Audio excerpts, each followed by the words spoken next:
As the leaves begin to turn here and the light softens, contemplative moments sneak their way in. Sitting with the land, breathing with her, feeling her winds wash through me. I witness her cycles, much like mine, moving through rhythms of emergence, decay, death, rest, and renewal. There are seasons of outward energy, when everything hums with life and creation. And there are times when, from the outside, everything appears still, quiet and sleeping. But beneath the surface, something sacred is happening. A great composting. The leaves fall from the trees and blanket the forest floor, slowly returning their life force to the soil. They break down, transform, become nourishment for what will come. Below, the mycelial networks stretch and breathe, exchanging messages, carrying nutrients, whispering through roots and limbs. Even in this apparent stillness, there is so much life. Over the past few weeks, I kept coming back to this. The idea that what looks like death and decay is actually a time of deep aliveness, a time of unseen transformation. Much like our mother, we too move in cycles. There are moments when we're called outward to express, to act, and moments when we are asked to turn inward, to sit with what has been, to listen, to allow ourselves to fall apart so that something new can emerge.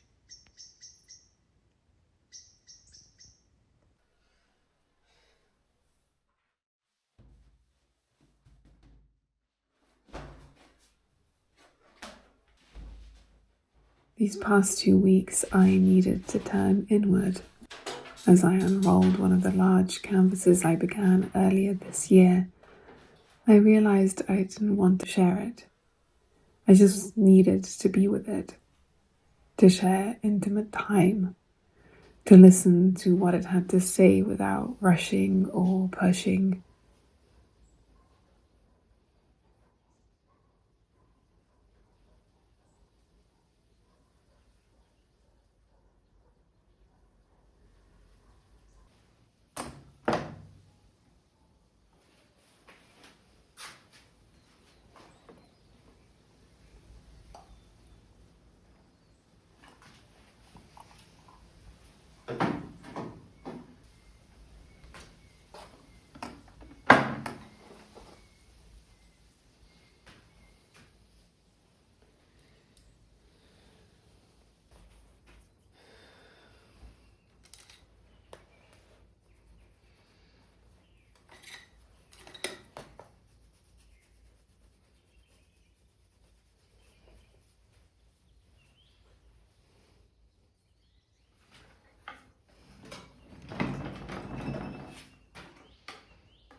I spent most days in the studio with it, the sound of the forest outside, shifting light, the smell of oil and sandal in the air.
slowly something emerged, a sense that this piece is not separate, but part of something larger, a network of works, several large-scale canvases and a film that I feel is made in collaboration with the forests that surround me, a conversation with the land, a co-authorship.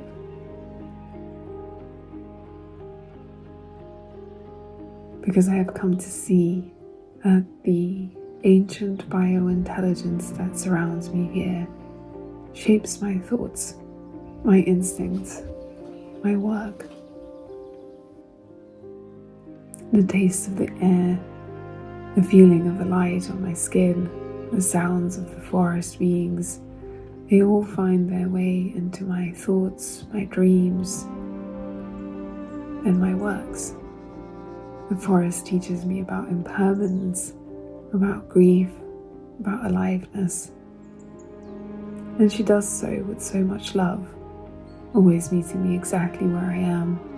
She doesn't rush, she doesn't demand, she simply moves in rhythm with what is.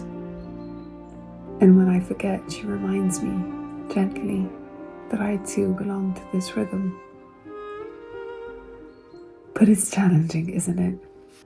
Because our dominant culture has forgotten this truth, buried it beneath the myth of constant motion and endless growth, that in order to be of worth, we must always be producing, always visible. Told to measure our worth in output rather than process, to mistake exhaustion for purpose. Even our rest times are expected to be productive. We are supposed to forget that winter is part of the cycle too, that decay is sacred, that nothing blooms all year.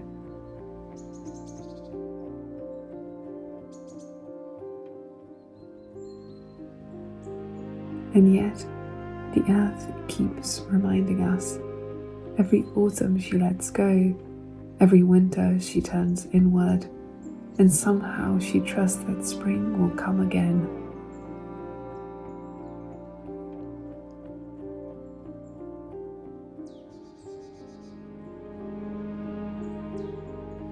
I think that's the lesson I'm leaning into right now, to honor my own winters, to rest when I'm tired, to let things compost, to allow space for the unseen parts of the creative process, the quiet, uncomfortable, messy middle stages.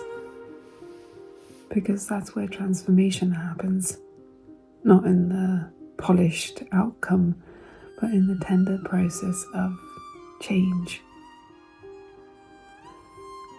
As I sit with this canvas, I feel that it's still forming, that it's listening too, that the forest and I are slowly, patiently learning how to speak the same language. And maybe that's what this whole body of work is about, remembering how to listen to the world that made me, remembering that I am not separate from it.